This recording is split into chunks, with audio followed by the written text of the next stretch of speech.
All right, so what we're doing is not necessarily talking specifically about Tyrannosaurus rex, but we're talking about classification of living things. So the hierarchy of classification, the different levels, and we're going to use this organism as just a model because it's of interest to people, and kind of see how the different levels of organization work. I'm also going to talk a little bit about numbers of groups at some of the different levels of organization, just to give you some of the broader picture.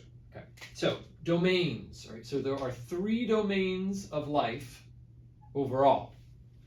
They include the archaea, the bacteria, and the eukarya. And so a Tyrannosaurus rex is in the eukarya. All right, it's a eukaryotic cell. Well, it has eukaryotic cells. It's a multicellular organism. So it's first off, and the cell has internal membranes. One of those being a nuclear membrane or nuclear envelope that surrounds its chromosomes. Okay, so and so do plants and other animals, fungi, and protists. All right, so we have several different eukaryotic kingdoms. Okay.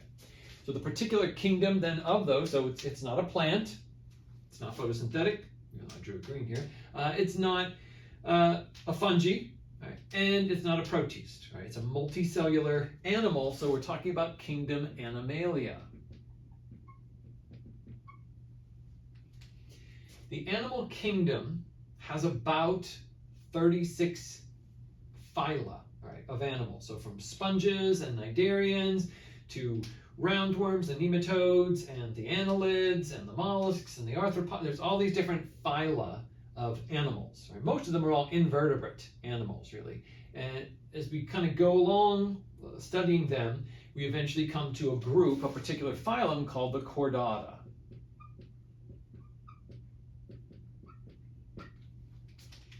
The Chordata as a group includes us, birds, reptiles, fish, all right? So these are organisms that develop with certain characteristics of chordates. So they have a hollow dorsal nerve cord, a solid notochord at some point in time in development, pharyngeal gill slits at some point in development. And so there's certain characteristics that they all share, that we share with all of these organisms at some point in time in development. And so we're all put into the same group called the chordates. Okay, so that's going to be, there's certain uniting characteristics that define us all as chordates, right? But it's a big, broad group, including you and a sea squirt, which is just like a little, some of them look like sponges, so they're like super simplistic thing. They're little filter feeding, organisms, and they go through this same development that you go through at some short period of time, and then become very, very different over time, right, as you kind of develop. Within the chordate group, there are going to be different classes. Okay, so we have like mammals, right? So there are really what we call subphyla, right? Really that we get into them, called Urochordate, Cephalochordate, and then Vertebrata. So the group that we belong to, right here, is actually what it's called now, a subphylum.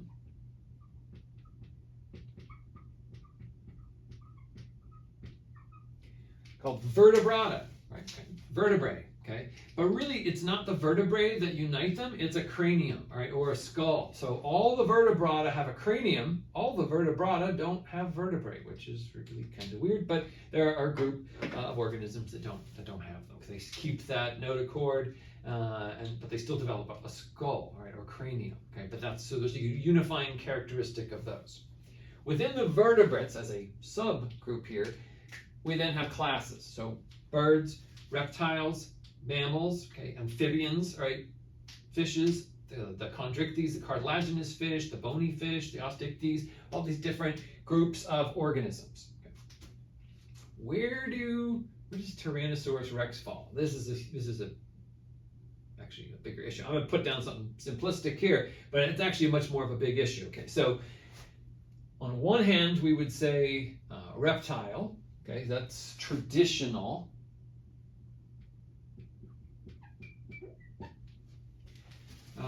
Many things about certain groups of dinosaurs allies them more closely with birds, so they'd really be aves, which would be the bird class.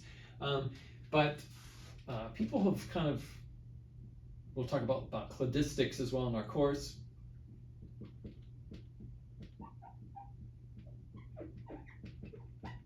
There's something different kind of level. It's not typically in here. It's called a clade, and they're put into a group called the Dinosauria, which is kind of a group of really extinct organisms, but that are related to, like, probably a bird or a reptilian ancestor. But the reptile group is a paraphyletic group, meaning it contains members either that shouldn't belong to it or it's missing members who should be in it. So it's not a great, it doesn't follow all the rules. It actually breaks the rules of our cladistics and classification. But it's traditional. So kind of as far as tradition goes, so far we have eukaryotic cells, multicellular animal with a cranium and vertebrae, and then displaying these developmental chordate characteristics. It's a reptile. Now, so some of the things that make this a reptile, so again, the ones written in orange here, the actual hierarchy terms used in classification. The other things I'm adding in here are useful in classifying organisms, and we talk about them and we'll learn about them, and they're necessary to understand the organisms, but sometimes they don't have a specific level over here. So for example, these guys are sometimes called or referred to as tetrapods. Tetra for four. They have 4 limbs. 1, 2, 3, 4 limbs, right? They are, because as they're reptiles and birds and mammals too,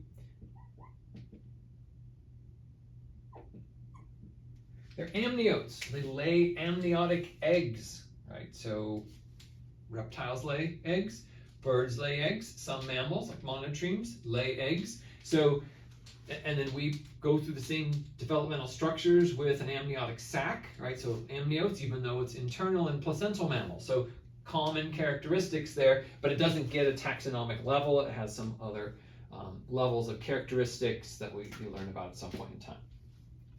So as far as the order goes, now for these guys, they're Saurischeans.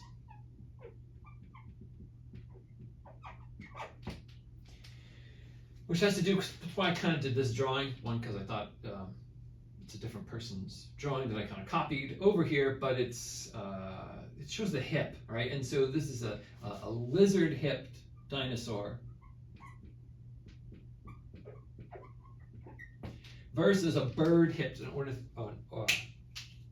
ornithischian dinosaur versus the Saurischean dinosaur. So it's basically, do they have hips like birds or hips like reptiles? And then they kind of get put into one of these two groups, and that's kind of where the order comes from. So the tyrannosaurs all belong to that. Family is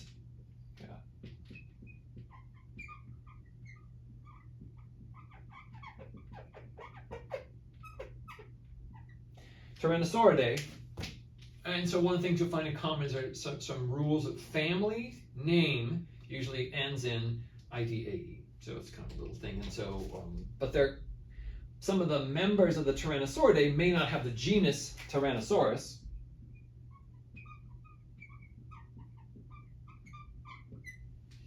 For example, Gorgosaurus is a member of the Tyrannosauridae. So it has a different genus for its name, but it belongs to the same family.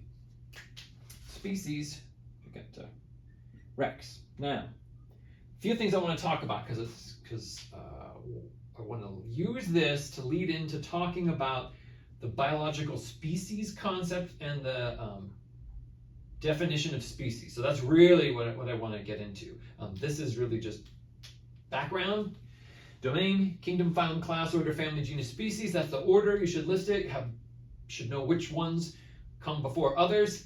They are sort of inverted in terms of pyramidal, in terms in that you're talking about broad groups up here, like domain, classes, genus, and then one particular species. domains are huge, include all these different organisms. Kingdoms have been a little bit smaller, classes are smaller, families are smaller. A genus is then a very small group of very few members. So that's kind of the idea. This is sort of a way of organizing living things, giving them some levels of classification, so we can also compare their relationships from one to another. So like, oh, they're more closely related, they're in the same group, or oh, they're distantly related, they're in different groups. And then what's the reason why they're either closely related or distant? They share characteristics or features, or they don't. They have different characteristics or features. Which characteristics or features, that's a whole other thing. And scientists choose these things for a number of reasons. Now, a couple things I want to get to, just basics here of genus and species. When you write out a genus,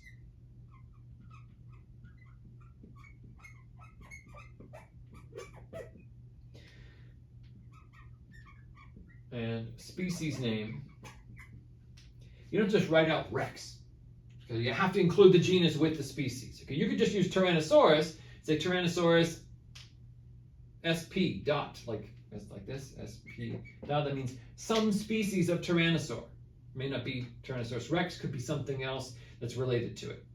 But you can't just say Rex, because there could be many different organisms with the same species name and different genuses. So then they're completely different. They wouldn't even be related to each other at all. Okay, so these two things have to go together, genus and species. You have to use them both. When you're using genus and species, they are Latin names. So they either need to be written in italics, like an italicized text, or you have to underline them. If you don't underline them, then we don't know, you might be talking about a different level of classification where that name comes in. So you need to do that. In addition to that, you're going to notice that the genus name is capitalized, but I put the species in lowercase. You also have to do that, right? There are certain times when, just like I wrote in here, a subphylum. There's subgenuses. So there could be like Tyrannosaurus rex, and the rex with the big R is a subgenus, and then the rex with the little r is the species, which I know seems stupid, sort of, but it's just the way classification works. It has certain rules, and so you just need to know what are the rules. And one of the rules is that species name is always lowercase. When you see a species and it has a capital letter, it's wrong and it's misleading, because people who speak different languages are going to learn these rules, and then when they look at the way you wrote that, they will misinterpret what you wrote, and they will say, oh, well, it's not the species name, obviously, because it's capitalized. And they'll be misled because you didn't provide the correct information. So you have to do it this way. Now, for organisms, there can be subspecies, right? So when we talk about, say, dogs and wolves are both Canis lupus, same genus, same species. But dogs then have a subspecies called familiaris, because they've been the domesticated animal. So they have that's just a subspecies. And then all the other types of dogs, from big dogs to little dogs, they're all the same species and subspecies. And then they're breeds, right? That's even something less. That's even more specific than that.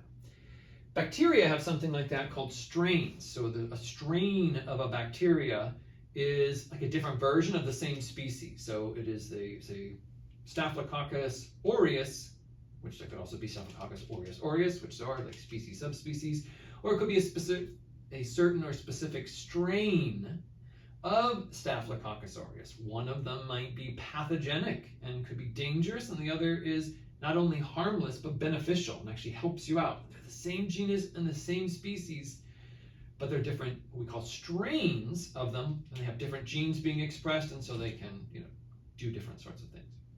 So the big picture is all life is organized into these categories, but then when we get to define a particular species, that comes as the question. How do you define a species?